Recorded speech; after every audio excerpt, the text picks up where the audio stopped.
こんにちは、ゴロゴロキッチンです。今日はお酒のおつまみにぴったりなスパイシー砂肝グリルとブルーチーズと納豆を使ったブルスケッタをご紹介したいと思います。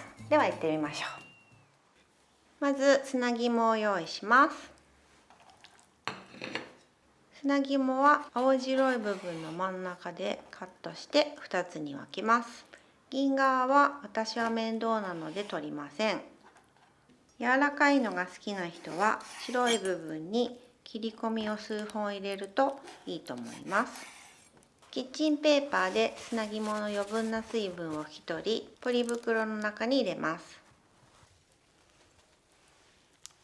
漬けだれの材料を用意します。カレー粉、チリパウダー、ピーナッツバター、これは練りごまでも大丈夫です。塩、オリーブオイル、すりおろしガーリック。今回私はチューブを見つけたので使います。漬けだれの材料をポリ袋に入れていきます。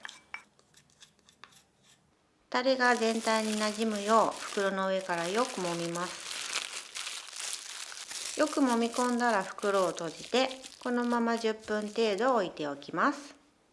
オーブンに入れられる耐熱容器に砂肝を袋から取り出して並べていきます。こちらをオーブンで焼いていきます。温度は200度に設定します。余熱で庫内を温めておきます。庫内が十分温まったら砂肝を入れます。我が家では15分から20分程度焼いていますが、機種にもよりますので時間は調節してみてください。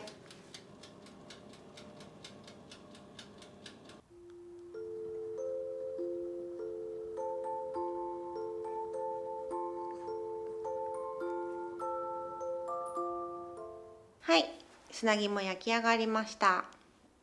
納豆とブルーチーズのブルスケッタを作ります。まずはバゲットをスライスします。お好みですが、厚さは 1.5 センチぐらいがおすすめです。バゲットにのせて焼いていく材料はこちらになります。ブルーチーズ、納豆、これは引き割りがいいです。海苔、白味噌、レンジで溶かしたバターです。バターに白味噌を入れてよく混ぜ合わせます。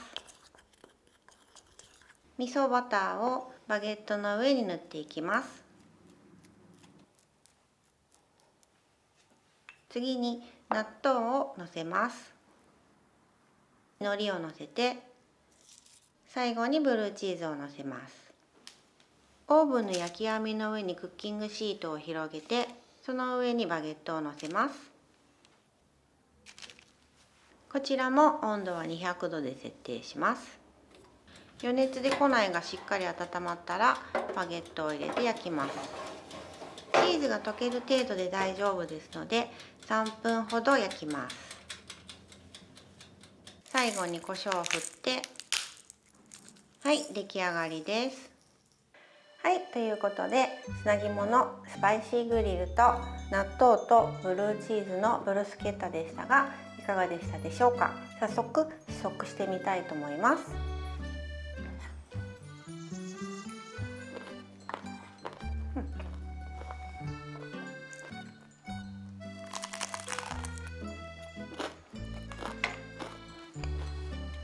砂肝の方なんですが、チリパウダーを入れているのでとてもスパイシー、私は好きなんですけれども、ちょっと辛いのが苦手という方は量を少なくしていただいてももちろん構いません。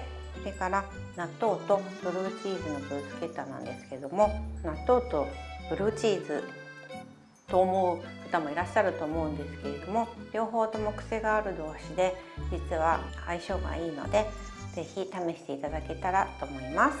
そして砂肝には今回くるみと万能ネギの方をかけましたが、こちらはお好みですのであってもなくても大丈夫です。そしてブルスケッタなんですけれども、白味噌がないという場合は普通のお味噌を使っていただいても構いませんが、その場合は少し量を減らしていただいて、そして甘みを加えたいので蜂蜜かそれかお砂糖を少し加えていただくといいと思います。はい、でもしこちらの動画を気に入っていただけましたら、是非高評価の方とチャンネル登録をお願いできたらと思います。また今後もレシピですとかパリの動画をいろいろ上げていきたいと思っていますので、こういったものを作ってほしいですとか、ここがわからなかったといった質問などがありましたら、是非 YouTube のコメント欄の方に書いていただければと思います。ではまた次回にお会いしましょう。ゴロゴロキッチンでした。